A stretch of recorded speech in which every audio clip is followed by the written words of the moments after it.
More and more divers are using their smartphone to capture their underwater adventures, and therefore there is a variety of different companies producing housings for your smartphone. In today's video, we'll look at and review the HotDive smartphone housing. Coming up.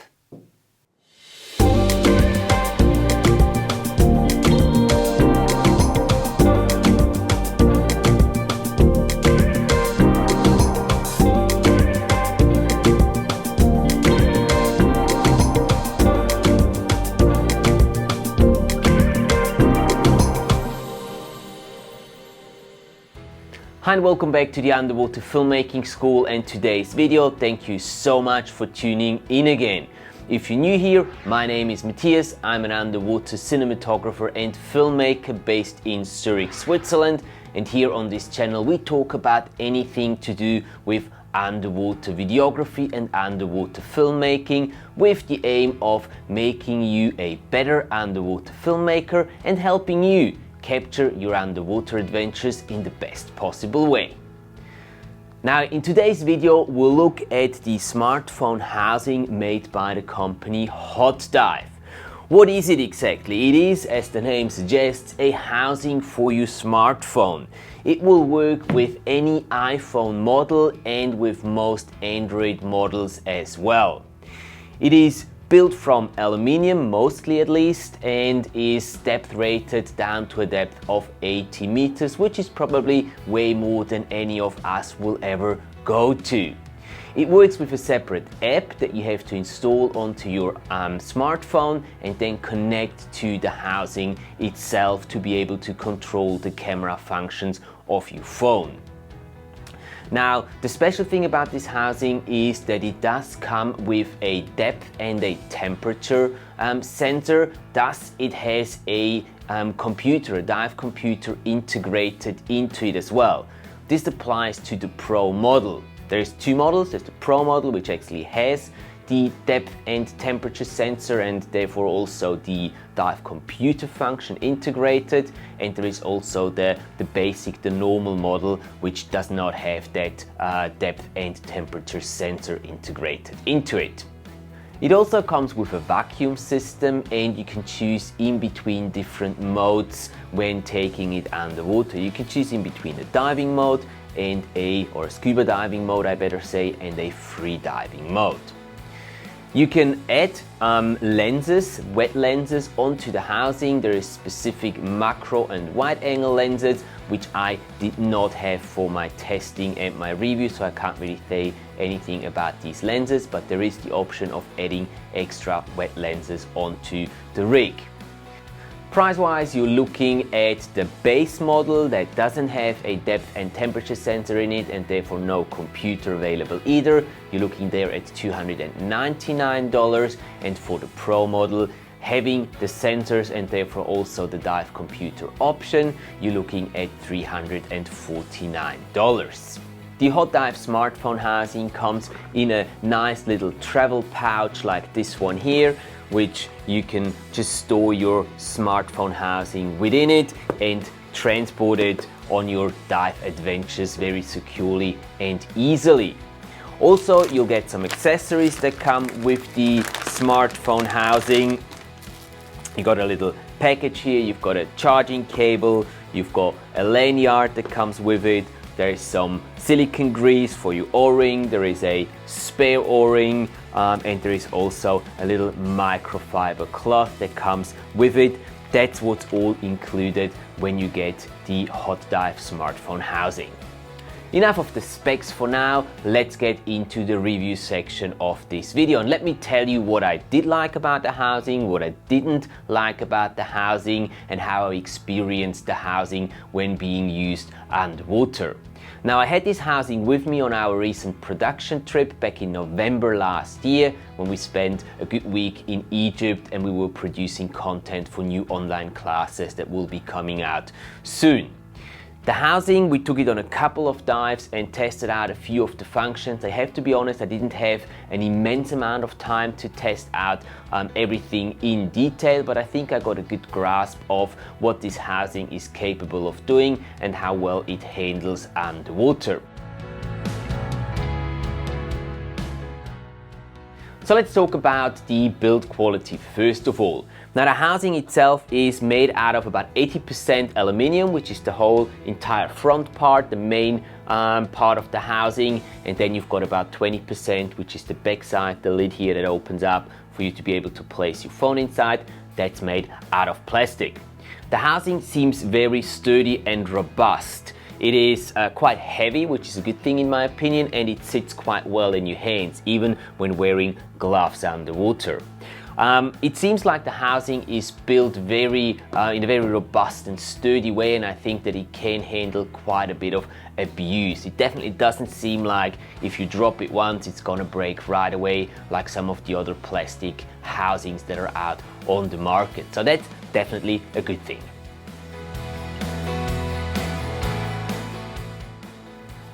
Let's look at the handling next, and I basically just want to take you through how you set up the housing or your phone inside the housing before you take it down underwater.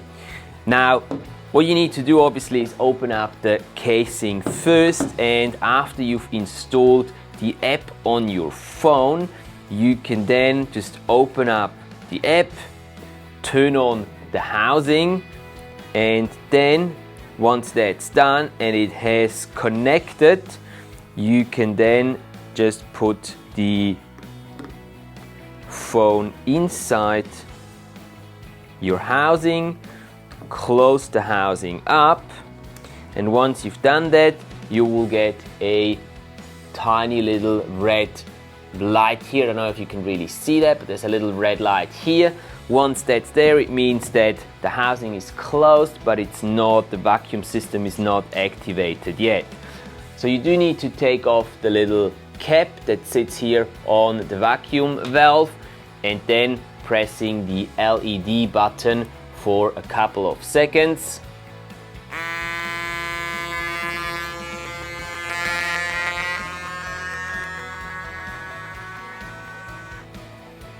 And now we've got our vacuum established. You can see we've got a green light now here, so the red light has changed to a green light. This all works fully automatic, so there's no need for pumping out the air by using like a manual pump like you have on other housings. This works all automatic, and as soon as that's done, you're basically ready to hit the water.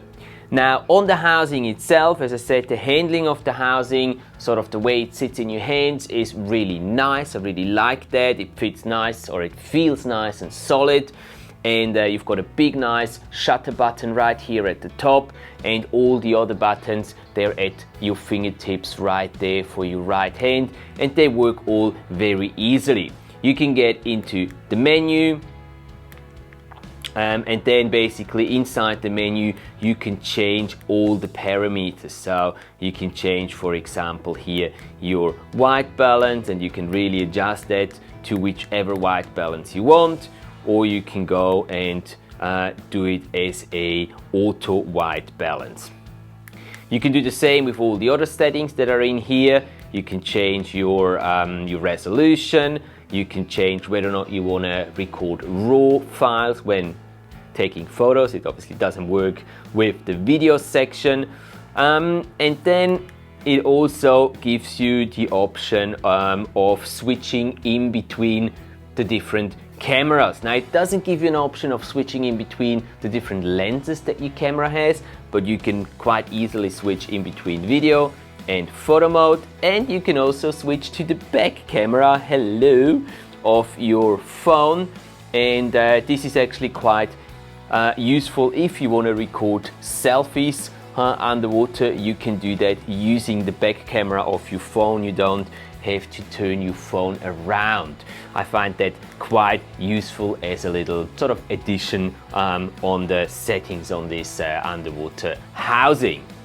Other than that, what you can also do, if you've got the Pro version and you've got the depth and the temperature sensor in here, by pressing the autofocus button for a couple of seconds, it will enter the dive computer mode.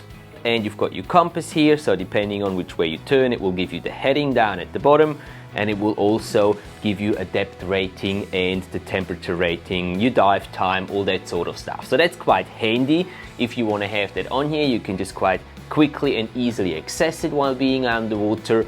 Yeah, if you want to get back to taking photos, just press the shutter once and you're back in your photo or video mode, the mode that you left last.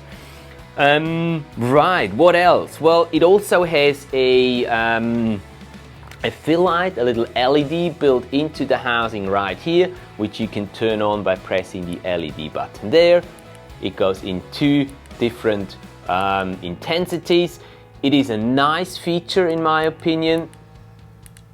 There we go, a nice feature in my opinion that will just make it possible for you to bring a little bit more light into your scenes, but you have to be fairly close to your object for that light to have any impact on it. I find it to be quite weak. I couldn't really find any information on how many lumens that light really outputs. If any one of you guys have that information, feel free to put it down in the comment section. I couldn't find it, but it is definitely a nice thing to have.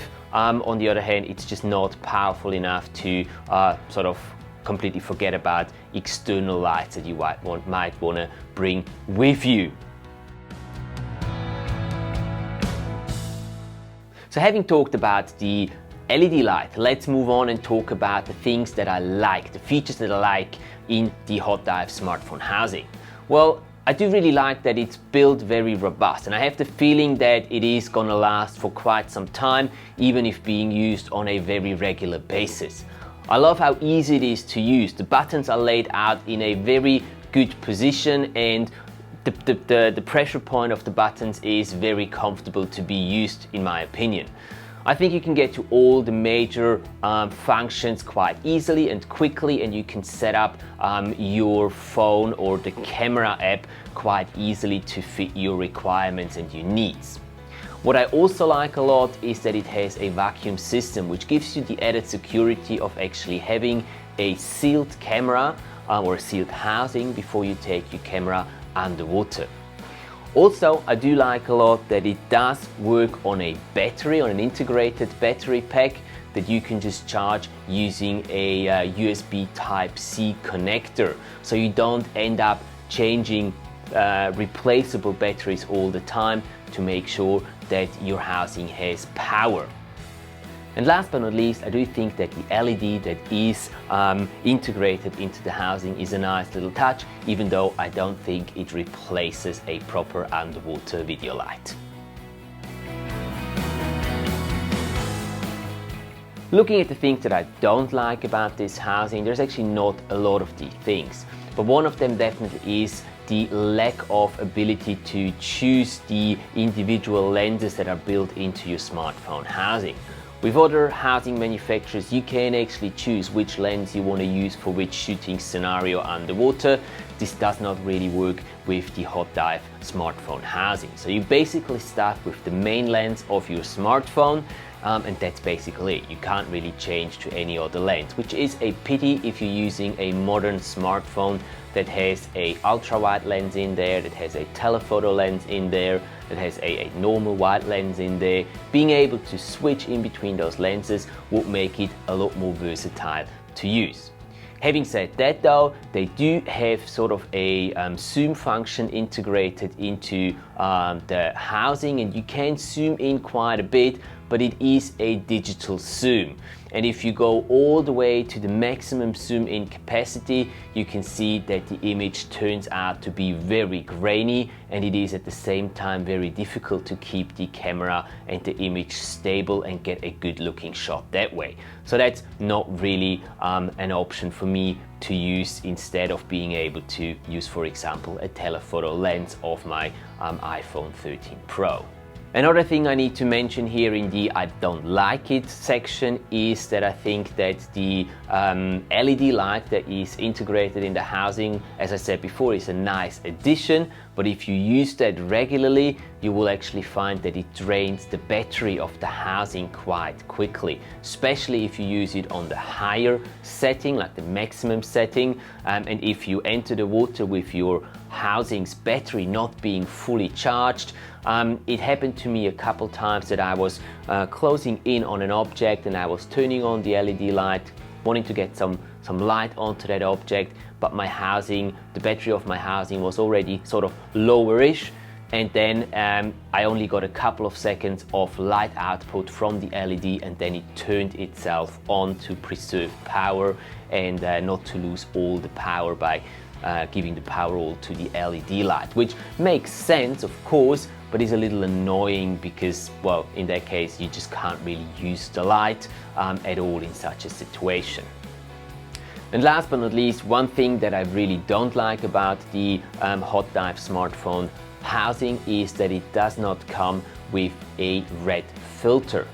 And you'll see when you start taking images, especially footage further down in deeper depths, let's say below the 10-meter mark, you'll see that your footage will most likely turn out to be rather bluish or greenish, and that a lot of the red color will not be present anymore, which is quite normal. That's what happens when you go deeper down and you just simply lose that red color due to the depth and the light not being able to penetrate all the way down there. So having a red filter would be very useful, like other smartphone housings have as a standard sort of equipment. They come with a red filter. That would actually be a really cool addition to the HotDive smartphone diving, and I think it would at the same time increase the quality of the footage coming out of any smartphone that you place inside that housing. So before we get into a quick summary and conclusion of my thoughts about the HotDive smartphone housing, let's have a quick look at some of the footage that I was able to capture with the HotDive smartphone housing, or better said, with the iPhone 13 Pro in the HotDive smartphone housing. Enjoy!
How do you like this? Well, let's have a quick look at my final summary and my final conclusions for the HotDive smartphone housing. Personally, I think it is a well-produced quality product that will give you a lot of joy and pleasure when using it underwater with any type of smartphone. There is obviously a couple of drawbacks, but there also is some quite nice features in this product, and I do think that the benefits and the good features in this product overweight the sort of the lack of capability, especially when it comes to using all the different lenses of your smartphone and the lack of a red filter. It is a very easily used product. It's basically like plug and play. You just place your iPhone or your smartphone in there and you're ready to take it underwater. It really works very flawlessly. And there you have it. A quick review and my personal opinion about the HotDive smartphone housing. Have you guys tried that housing before? Have you collected any experience with it? If so, let me know down in the comment section below. I will also put a link to the housing down in the video description below. So if you do feel like checking that housing out, feel free to check out the link and see whether or not this housing is something for you. And as always, if you do want to get better at filming underwater and capturing your underwater adventures, do consider my online underwater videography course, Learn to Film Underwater, which I will also link down in the video description. Thank you so much for your time. As always, I hope this video was useful to you and you got something out of it. And if that's the case, please do not forget to hit the like button and also consider subscribing to the channel so you're not missing out on any future videos that will be uploaded here on this space. Thanks again for your time, happy bubbles, have fun capturing your underwater adventures, and I will see you in the next video.